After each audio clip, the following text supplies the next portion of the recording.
மாதந்தோறும் first Sunday அன்று கிரியாஸில் நாம் வாங்கும் அனைத்து பொருட்களுக்கும் எக்ஸைட்டிங் ஆஃபர்ஸ் அண்ட் கிஃப்ட்ஸ். இது ஒரு தனி நிகழ்வா பார்த்துட முடியல. நிறைய பேர் சேர்றாங்க.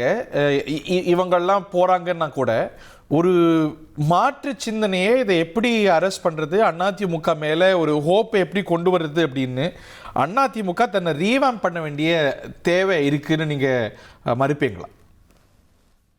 சார், அதிமுகவில் பயணித்துக் கொண்டிருக்கும் போது எல்லா மாற்றத்தையும் செய்வதற்கான வாய்ப்பும் வசதியும் இருந்தது. இப்ப யாருமே எந்த கருத்தையுமே சொல்வதற்கு இடமில்லாம இல்ல. சாதாரண உறுப்பினர் நானே அவர் பொதுச்செயலாளர் போய் பேச முடியும் போது இவரெல்லாம் ஏன் பேச முடியாது?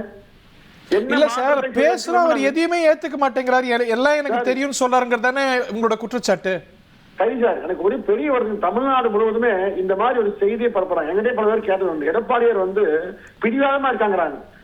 சத்தியமணி சொல்றேன், அந்த மாதிரி அவர் இல்லை. உண்மையிலேயே யாரு சொன்னாலும் அந்த செய்தியை உள்வாங்கி கொண்டு என்ன பண்ணலாம்னு கேட்கக்கூடிய ஒரு மிக சிறந்த எளிய தலைவர். இல்ல சார், அது பல தரப்புல சொல்லப்படுது இல்ல. உதாரணத்துக்கு கூட்டணி விஷயத்துல தேமுதிகவை தக்க வச்சுக்க பலரும் நினைச்சாங்க, தேமுதிகவும் விரும்பியது. ஆனா திரு பழனிசாமி அவர்கள் இல்ல அதெல்லாம் ஒரு கட்சியான தூக்கி போட்டாருங்கிறாங்க. திமுக போய் அவங்க எம்எல்ஏ ஆயிட்டாங்க. இழப்பு யாருக்கு? இல்ல இல்ல, அவங்க தமிழக வெற்றி கழகம் உள்ள வரத்துக்கு தயாராக இருந்ததுன்னாங்க, ஜூனியர் பார்ட்னரா. அதெல்லாம் வேண்டாம், அவங்க கேட்கிற சீட்டு கொடுக்க முடியாது அப்படின்னு சொன்னாருங்கிறது குற்றச்சாட்டு. அதாவது சார், இப்ப என்ன வேணா பேசலாம் சார், நடந்து முடிந்து வர்றது என்ன வேணாலும் சொல்லலாம். முன்னாடியே சொல்லியிருந்தீங்கன்னா ஓகே. யாருமே அந்த மாதிரி சொல்லிங்கிறதா உண்மை. உண்மையை சொன்னால் அதிமுக கூட்டணி அமைக்கிற விஷயத்துல இப்ப முக்கிய மூத்த தலைவர் எல்லாருடைய பங்களிப்பும் வருதுங்க.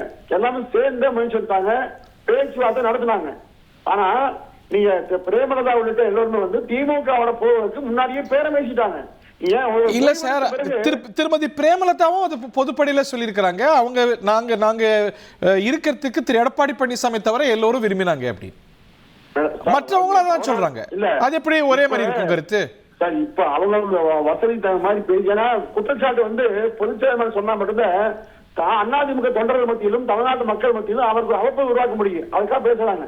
அதாவது கூட்டணிக்கு ஒருவர் வலிந்து வர பிரேமல வர 50 சீட் அங்க கொடுக்க முடியுங்களா? கொடுப்பீங்களா? இல்ல சார், தமிழக வெற்றி கழகம் எவ்வளவு சீட்டு கேட்டிருந்தாலும் ஜூனியர் பார்ட்னரா அகாமடேட் பண்ணியிருந்தா வெற்றி நிச்சயம்னு இந்த ரிசல்ட்டுக்கு அப்புறமா நீங்க ஏத்துப்பீங்களா? சார், அது உறுதி செய்யப்பட்ட செய்தியான்னு முதல்ல பாருங்க. அவங்க இல்ல சார், அதுக்கு பப்ளிக் சிக்னல்ஸ் இருக்குல்ல. இவரும் சொல்றாரு அதுக்கான அறிகுறிகள் இருந்தது, உலகறிந்த ரகசியம் அப்படி எக்ஸ்ப்ளோர் பண்ணப்பட்டது அப்படின்னு. நீங்க நான் ஒரு செய்தி வெளிப்படை சொல்றேன். இப்ப தாவேக்காவில மூத்த அமைச்சர் இருக்காங்க, 4-5 முன்னாள் அமைச்சர் இருக்காங்க. தாவேக்காவில புதிய அமைச்சர்கள், அவர்களோட எல்லாம் நான் உங்க தொலைக்காட்சி போய் எல்லா தொலைக்காட்சியும் நேரடியா விவாதத்துல பங்கேற்றுக்கிறேன். அவரோட நான் பேசியிருக்கிறேன். உண்மையை சொன்னா சில அமைச்சர்கள் பேர் சொல்ல, ஒரு 2 முக்கிய அமைச்சர் இருக்காங்க, அவர்களை நேரில் சந்திச்சு தேர்வு நானே பேசிக்கிறேன். கூட்டணிக்கான வாய்ப்பே இல்லைன்னு சொன்னாங்க. அதுவும் உண்மை. ஏன்னா நான் வேற சொல்றேன், வாட்ஸ்அப் செய்தி காண்கிறேன் சார். உண்மை இல்லாத செய்தியை திரும்ப திரும்ப பாக்குறாங்க. உண்மையிலேயே அது உண்மையா இல்லை அறிந்து கொள்வதற்கு நான் கூட போனது உண்டு. நேரடி காண்கிறப்பாங்க. அதாவது சார், தமிழ்நாட்டு மக்கள் மத்தியில இவங்க என்ன சொல்ல வரான்னு பாருங்க. அதிமுக பொதுச் செயலாளர் பிடிவாதமா இருக்காரு, வெற்றி பெறுவதற்கான முயற்சி எடுக்கல, கூட்டணியை சரியா அமைக்கல, இப்படி தவறான ஒரு செய்தியை பரப்பி தொண்டர்கள் மத்தியில பொதுச் செயலாளர் சரியில்லாத தலைவர் என்று காட்ட முயற்சிக்கிறாங்க. நிச்சயமா அந்த மாதிரி இல்லை. உண்மையை சொன்னால் எடப்பாடியார் மாதிரி இனி அதிமுகவுக்கு ஒரு தலைவரை யாரும் பெற முடியாது. அப்போ அவரையே பிறந்துடுறான்னு சொன்னா யார் வச்சிருப்பாங்க? நோக்கம் என்ன? இவருடைய அபிலாஷையை நிறைவேற்றிக் கொள்வதற்கு தேவையான முயற்சி எடுத்தாங்க. அதை நிறைவேற்றுவதற்கு வாய்ப்பில்லை என்பதற்காக போறாங்க. அதான் உண்மை. அதுக்காக அதிமுக கவலைப்பட வேண்டிய அவசியம் இல்லை கருத்து. மாதந்தோறும் ஃபர்ஸ்ட் சண்டே அன்று கிரியாஸில் நாம் வாங்கும் அனைத்து பொருட்களுக்கும் எக்ஸைட்டிங் ஆஃபர்ஸ் அண்ட் கிஃப்ட்ஸ்.